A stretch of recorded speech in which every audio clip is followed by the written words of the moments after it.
Olá, senhores, sejam todos bem-vindos, né, a mais uma aula semanal. Nós vamos dar continuidade ao nosso conteúdo e a matéria programada para o dia de hoje é a temática dos substantivos. Vejam, das 10 classes gramaticais, não é isso? Pronome, preposição, verbo, adjetivo, substantivo, conjunção, artigo, interjeição, numeral e advérbio são as 10 classes gramaticais. Lembrando que isso é análise morfológica, nós temos duas classes que merecem bastante atenção, porque todas as outras classes meio que rodeiam, meio que circundam essas duas grandes classes gramaticais. A primeira são os verbos. Sem dúvida, os verbos são a classe gramatical mais importante. Depois dos verbos, nós vamos aos substantivos. Por que os substantivos? Porque os nomes, eles têm uma função profunda na língua portuguesa, ok? Tudo aquilo que nós conseguimos pensar recebe um nome, é batizado por um nome. Esse nome dado às coisas chamam-se substantivos, ok? Então, definição. Substantivo é a classe de palavras responsável pela nomeação de seres, de objetos, de ação, de sentimentos, de lugar e de ideias, tá? Então, um substantivo pode nomear, por exemplo, as pessoas, Maria, Carlos, Rafael. Um substantivo pode nomear também as qualidades, a beleza da mulher, a teimosia do menino, a grandeza da vida. Então, essas qualidades também são nomes aí atribuídas a alguém ou alguma coisa. Sentimentos, amizade, raiva, rancor. Objetos, tênis, mesa, cigarro, caixa, lugares, casa, escritório, estúdio, São Paulo, Rio de Janeiro, Campo Grande, e aos seres reais imaginários, homem, fada, Papai Noel, e as ações, tapa, corrida, piscadela, movimento. Então vejam, tudo aquilo que nós pensamos, a grande parte das imagens significativas que nós conseguimos gerar na nossa mente, imagem significativa é a imagem gerada na mente a partir da produção do vocábulo. Então, por exemplo, se eu emito o vocábulo lâmpada na sua mente, você produz a imagem significativa lâmpada, ok? Então, vejam, tudo isso que consegue produzir uma imagem na mente, nós damos a ele o nome de substantivo, ok? Então, classificação geral. Vejam, aqui nós temos o resumo das 9 classificações recebidas pelo substantivo. Essas classificações são bastante importantes, elas aparecem muito no concurso de vocês. Então vejam, um substantivo classifica-se segundo 4 aspectos, e esse quinto é meio que um aspecto paliativo, um aspecto particular. Então, a primeira divisão são 4 duplas e o coletivo separado. Primeiro, comum ou próprio. Segundo, simples ou composto. Terceiro, concreto ou abstrato. Quarto, primitivo ou derivado. E por último, coletivo, que ele apresenta-se aí sozinho, sem um par, sem uma companhia, tá? Então, a primeira diferença, a diferença dos comuns para os próprios. O que é um substantivo comum? Um substantivo comum será aquele substantivo responsável pela nomeação de seres dentro da mesma espécie, ao passo que um próprio não nomeia seres dentro da mesma espécie, mas nomeia um ser em particular. Por exemplo, quando eu tenho os vocábulos menino, galo e palmeira, quando eu penso menino, quando eu penso galo, quando eu penso palmeira, eu consigo imaginar um conjunto de seres e esse vocábulo não nomeia um menino, uma palmeira, um galo, mas nomeia a espécie menino, a espécie palmeira, a espécie galo. Ok? Ao passo que quando eu emito um substantivo próprio, como por exemplo, Deus, Brasil e Roma, eu não consigo imaginar vários Brasis, várias Romas, vários deuses, mas eu consigo imaginar uma divindade, um Brasil e uma Roma, ok? Então a diferença do comum para o próprio é a designação ou de seres da mesma espécie ou de um ser em particular. Tomem um cuidado, porque caso nós antecedamos um substantivo próprio por um artigo indefinido masculino singular, ou seja, o um, para facilitar, o um é o nosso indefinido masculino singular, se nós antecedermos o nosso substantivo próprio pelo um, ele se torna comum. Então, eu sempre digo assim, aula, e retomo aqui na nossa aula, nessa modalidade, de que na língua portuguesa nada é fixo, os vocábulos passeiam, as classificações vão passear, não há uma palavra que seja... é muito difícil, né? Pode até haver, mas é muito difícil um vocábulo que exerça um só papel. Por exemplo, A palavra Judas, ela é um substantivo próprio, não é isso? Judas me traiu, é uma pessoa. Quando eu digo um Judas me traiu, porque eu antecedi esse vocábulo próprio de artigo indefinido, eu tornei esse vocábulo outrora próprio agora de comum. Por exemplo, gosto de usar Panamá, aquele chapéu Panamá arredondado. Mas eu posso, por exemplo, dizer comprei um Panamá. E aí eu estou transformando de próprio para um comum. Então, cuidado, porque essa variação existe. Nós temos 3 questões em prova de vocês nos últimos anos que trabalham aí com essa mudança de próprio para comum, de comum para próprio. Então, vale ficar atento no contexto. Simples e composto. Vejam, os substantivos simples são aqueles formados por um só radical. Os substantivos compostos são aqueles formados por 2 ou mais radicais. E fujam dessa explicação minimalista e pobre que difere substantivo simples de composto, associando a quantidade de palavras. Vou mostrar qual problema isso pode gerar. Vejam, exemplo de substantivos simples. Chuva, pão e lobo. Um radical para chuva, um radical para pão, um radical para lobo. Exemplo de composto. Guarda-chuva. Professor, mas em guarda-chuva eu tenho 2 palavras, ótimo, né? Porque você tem um substantivo composto hifenizado, não é isso? Você tem um vocábulo para guarda, um radical para guarda, um radical para chuva. O problema é na palavra passatempo. Em passatempo eu tenho uma palavra formada por 2 radicais. Okay? Então, a diferença de um simples para um composto é a quantidade de radicais, não a quantidade de palavras, porque nos substantivos não hifenizados, formados aí por um processo ou de composição, ou de um processo compositivo, ou justapositivo, ou de aglutinação, eu tenho que ver a quantidade de radicais e não a quantidade de palavras. Ok? Concreto e abstrato. Os concretos são aqueles que designam seres de existência real ou que a imaginação apresenta como tal. Por exemplo, avô, mulher, leão, fada, lobisomem.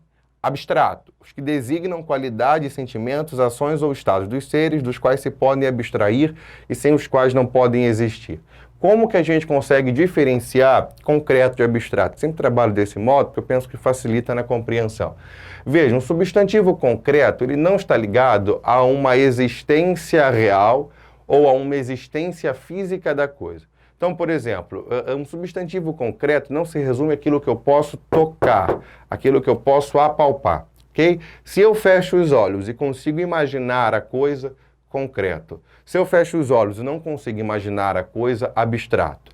Por quê? Porque dentro do conjunto dos substantivos concretos, eu tenho uma classe de vocábulos que nomeiam seres imaginários. Então, por exemplo, fada, lobisomem, Homem-Aranha, Thor, Vingadores, vejam, são vocábulos, são substantivos concretos que estão nomeando seres imaginários. Se eu fecho o olho, eu consigo imaginar. Agora, se eu penso, por exemplo, a beleza, se eu penso, por exemplo, o amor, se eu penso, por exemplo, o estudo, se eu penso a morte, não há representação objetiva de cada um desses vocábulos, ok?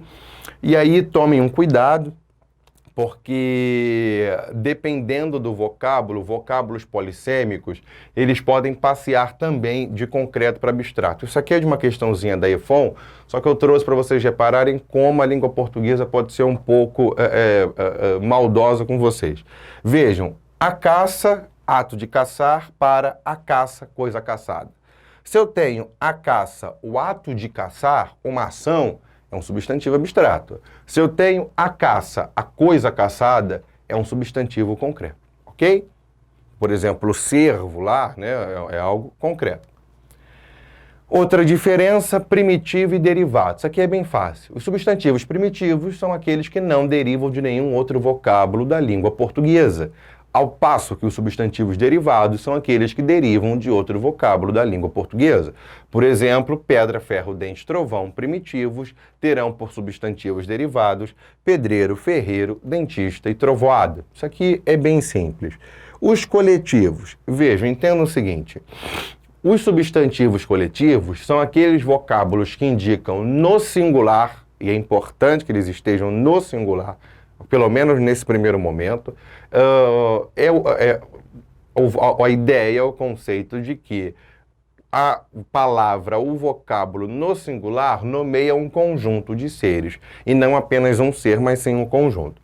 Por exemplo, rebanho, constelação, exército, Entendam que quando eu tenho um substantivo coletivo, minha concordância dá-se no singular e não no plural. Por exemplo, eu vou dizer o rebanho passou em frente ao meu quintal. Percebe? O vocábulo rebanho é um coletivo aí de ovelhas, de caprinos, na nossa hipótese. Eu não vou dizer o rebanho passaram. Por mais que o vocábulo rebanho esteja no singular e me remeta a uma ideia pluralizada, a uma ideia de conjunto, a uma ideia de quantidade, a minha concordância nominal dá-se no singular. É importante que vocês entendam. E eu vou enviar junto com o estudo dirigido dessa aula, que alguns coletivos repetem-se com maior frequência no concurso de vocês. Não tem como saber todos os coletivos da língua portuguesa, né? O conjunto dos coletivos, o coletivo dos coletivos é enorme, então, mas alguns são mais importantes. Eu trouxe aqui alguns que não são tão clássicos, que, por exemplo, é aludel. Aludel é o coletivo de vasos, atílio é o coletivo de espigas, então alguns coletivos costumam aparecer com maior frequência. Vocês vão receber uma tabelinha aí junto a essa aula e deem uma olhada, tá?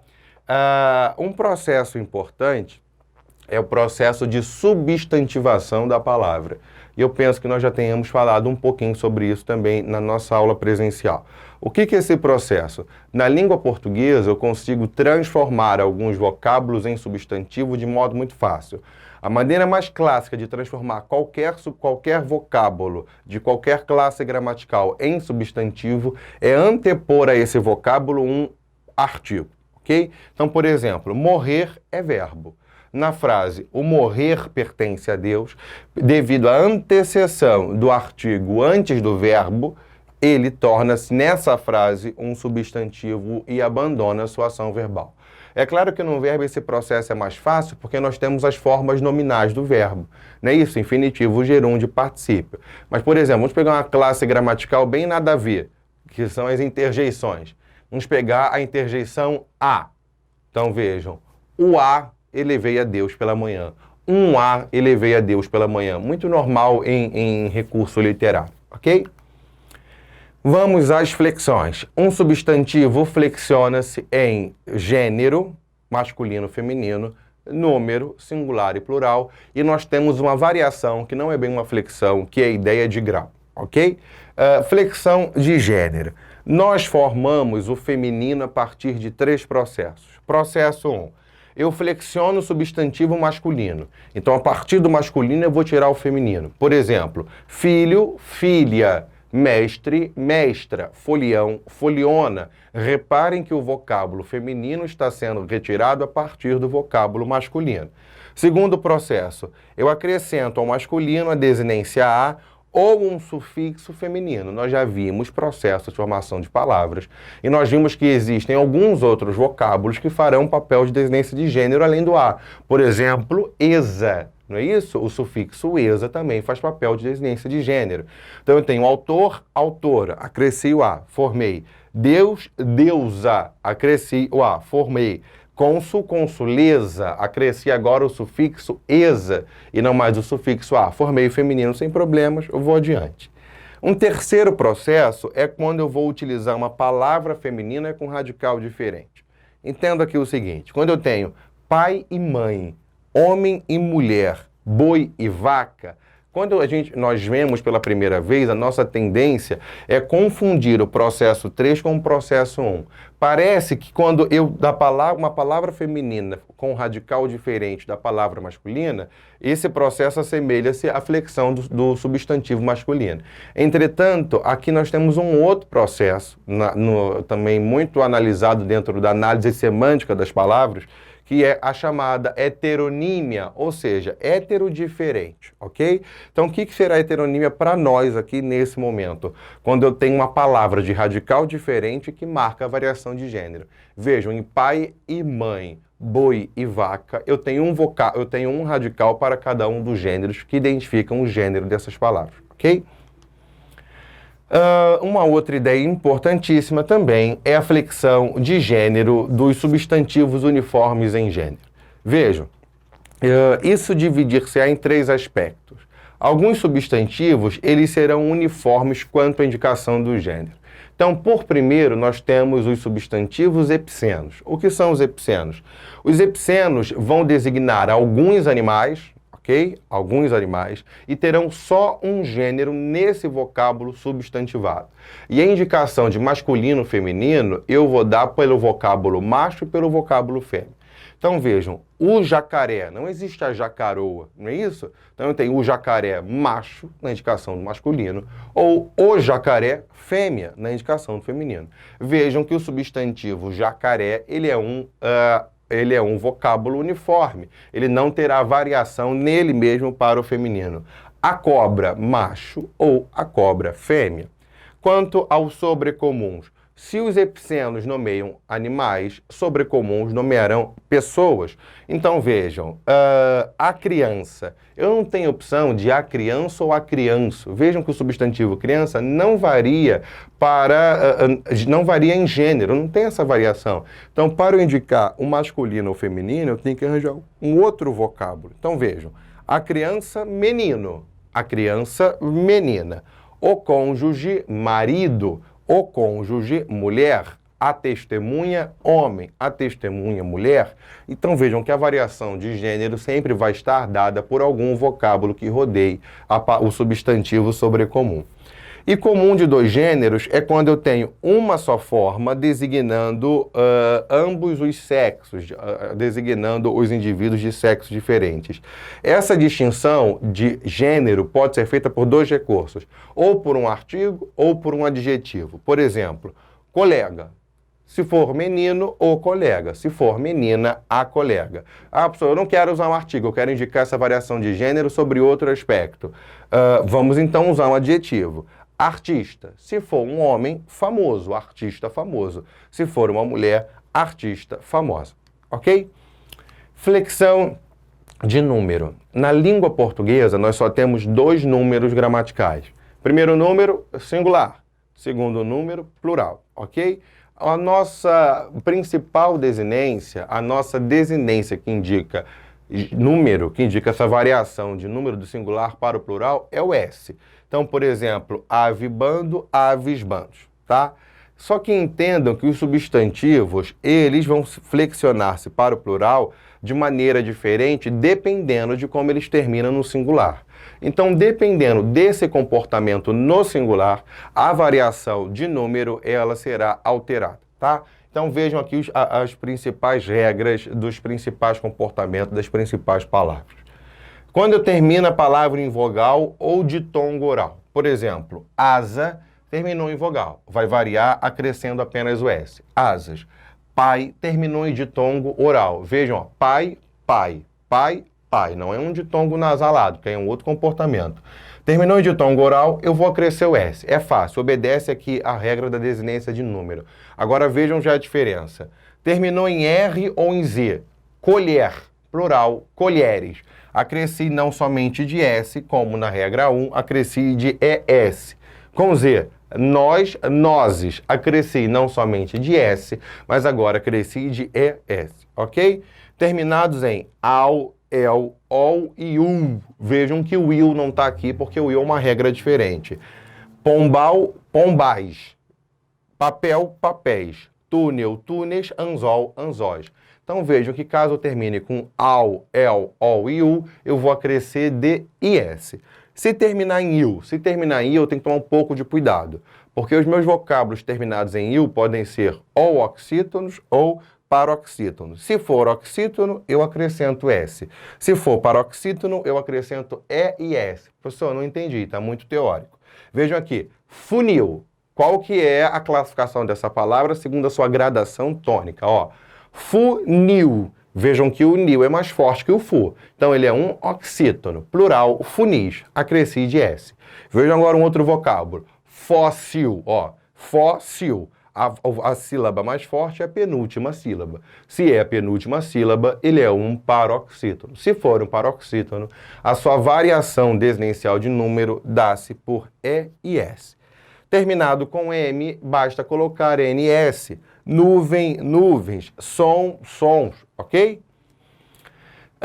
Vejam, aqui nós temos uma tabela que resolve um dos problemas mais chatos da língua portuguesa, que é a pluralização dos substantivos compostos, tá? Os substantivos compostos, aqueles que são escritos sem hífen, eles variarão para o plural da mesma forma que o substantivo simples. Então, por exemplo, vejam um girassol, né? Eu tenho um substantivo composto, não é isso? Tem uma palavra formada aí por dois radicais, gira e sol, que ela vai variar como girassol. Terminou com ol, acrescide o s. Entretanto, os substantivos que são hifenizados, ou seja, os compostos hifenizados, eles vão ter que obedecer algumas regras. Senhores, infelizmente, isso aqui não tem dica para facilitar. Aqui a única forma é entender e gravar esse comportamento de variação. Por exemplo, se eu tenho um substantivo composto formado ou por substantivo de adjetivo, ou por adjetivo e substantivo, ou por numeral e substantivo, os dois elementos flexionar-se-ão para o plural. Por exemplo, primeiro um substantivo, depois um adjetivo. Amor perfeito. Amor é substantivo, perfeito é adjetivo. Como que fica no plural? Os dois vão variar. Amores perfeitos. Se eu tenho primeiro um adjetivo, depois um substantivo, como por exemplo, gentil, homem. Vejam que gentil está adjetivando o vocábulo homem. A minha variação será para gentis, homens. Numeral substantivo, quinta-feira, quintas, feiras, ok? Então vejam aqui que os dois elementos variam. Se eu tenho um substantivo com preposição clara com outro substantivo, ou se eu tenho um substantivo com uma preposição oculta e outro substantivo, só o primeiro elemento vai variar. Então, por exemplo, água de colônia, águas de colônia, só variou o primeiro elemento. O que é uma preposição oculta? Pensem no vocábulo cavalo, vapor. O vocábulo cavalo, vapor fica subentendido aqui a preposição a. Cavalo a vapor. Tem preposição? Vai variar só o primeiro. Cavalos a vapor, ok? Verbo mais substantivo, palavra invariável mais palavra variável. Palavras repetidas ou imitativas, só varia o segundo elemento. Então vamos ver um verbo com substantivo. Guarda-roupa vira guarda-roupas. Uma palavra invariável com outra variável. Alto-falante, alto-falantes. Palavras repetidas ou imitativas. O reco-reco e os reco-recos, tá? Então varia só o segundo elemento. Quando nenhum dos dois elementos variarão? Vejam aqui quando eu tenho um verbo e um advérbio, ou um verbo mais um substantivo já no plural. Por exemplo, verbo com advérbio. O bota fora, os bota fora. Verbo com substantivo no plural. O saca-rolhas. Os saca-rolhas. Vejam que saca é verbo do verbo sacar e rolha já é um substantivo pluralizado. Então não tem muita opção. Quando que eu consigo facultar o primeiro elemento? Se eu tenho dois substantivos, eu posso ter dois comportamentos. Couve-flor. Eu posso variar só o primeiro elemento, couves-flor, ou variar os dois, couves-flores. Cuidado com essas palavras que todo ano caem no concurso. Todo ano essas palavras estarão na prova. Porque são exceções. O bem-te-vi no plural torna-se os bem-te-vis. O bem-me-quer no singular torna-se os bem-me-queres. O louva-a-Deus no singular torna-se os louva-a-Deus no plural. O João ninguém no singular torna-se os Joões ninguém no plural. Então vejam, senhores, a pluralização de substantivos compostos requer muita atenção, porque esse conteúdo, devido à sua complexidade, aparece bastante no concurso de vocês. Então vocês vão receber uma lista de exercícios para fixar esse conteúdo. Fica o pedido que façam exaustivamente esse exercício, quaisquer dúvidas sinalizem, porque essa é uma temática muito importante, ok? Para nós encerrarmos, a variação de grau nos substantivos. Primeiro entendam esse esquema. Eu posso indicar o grau ou de maneira aumentativa ou de maneira diminutiva, ok? O meu aumentativo dividir-se-á em dois aspectos do mesmo modo que o meu diminutivo. O meu aumentativo pode ser analítico ou sintético, do mesmo modo diminutivo, analítico ou sintético. Associem as palavras. Tudo que é sintético é menor.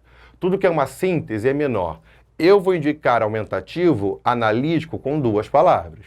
Eu vou indicar aumentativo sintético com uma palavra. Por exemplo, o aumentativo analítico de menino, menino grande. O aumentativo sintético de menino, meninão. Vejam que meninão é sinônimo de menino grande. A diferença é que um aumentativo está indicado no analítico, o outro aumentativo está indicado no sintético.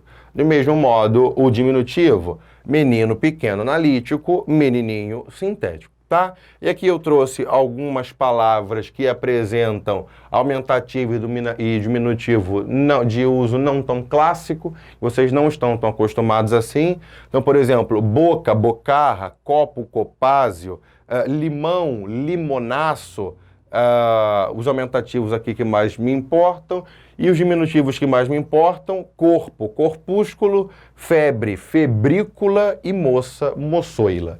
Então vejam que a indicação do aumentativo nem sempre dar-se-á purão, não é isso? Eu não vou falar copão, do mesmo modo que o diminutivo nem sempre dar-se-á purinho, não é corpo, corpinho, febre, febrinha. Então há algumas variações aí importantes. Vejam, nós encerramos a nossa aula. Vocês vão receber junto com essa aula quatro tabelas. Uma tabela de coletivo, a tabela de pluralização dos compostos, a tabela dos aumentativos e a tabela dos diminutivos. Fica o pedido de que estudem com bastante atenção dentro desse conteúdo, principalmente a pluralização dos substantivos compostos. Fica o pedido que vocês assistam à próxima aula e para nós confirmarmos e registrarmos a presença, coloquem o nome aqui nos comentários. Ok? Saudações a todos, um abraço.